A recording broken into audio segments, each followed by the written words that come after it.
இவங்க திமுகவுக்காக நடிக்க வந்துடுறாங்க மேடைக்கு. அதுலேயும் மேடையும் மைக்கும் கிடைச்சா போதும், அந்த மைக்கை முழுங்கிடுவாங்க போல. ஏறி நின்றுட்டா இவங்க போதைக்கு விஜயண்ணா தான் ஊருகா.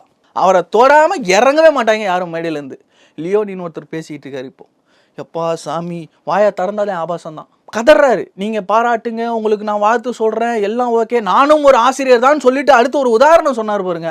அவர் பேசுனது சமீபத்தை மேடையில் கணவனுக்கும் மனைவிக்கு இருக்கக்கூடிய அந்தரங்க விஷயத்தெல்லாம் மேடையில் பேசுறது. இதெல்லாம் ஒரு ஆசிரியர் பேசக்கூடிய வேலையா? இவங்களாம் திமுக நடிகர்கள், இவங்க சினிமா நடிகர்கள்லாம் இல்லை, திமுக நடிகர்கள்.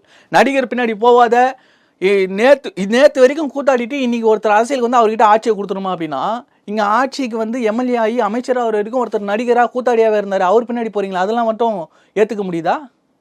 அதை கேள்வி கேட்க மாட்டிங்களா? இங்கே ஒரு தொழிலில் இருக்கேன், நான் அந்த தொழிலை விட்டுட்டு நீங்கள் அரசியலுக்கு வரேன், மக்களுக்கு சேவை செய்ய வரேன்னு சொல்கிறவரை விமர்சிக்கிறீங்க. அரசியலில் இருந்துக்கிட்டு, ஆட்சியில் இருந்துக்கிட்டு அதே தொழிலை, சினிமா தொழிலை பண்ணிக்கிட்டு இருக்காங்களா, அவங்கள கேள்வி கேட்பீங்களா நீங்கள்?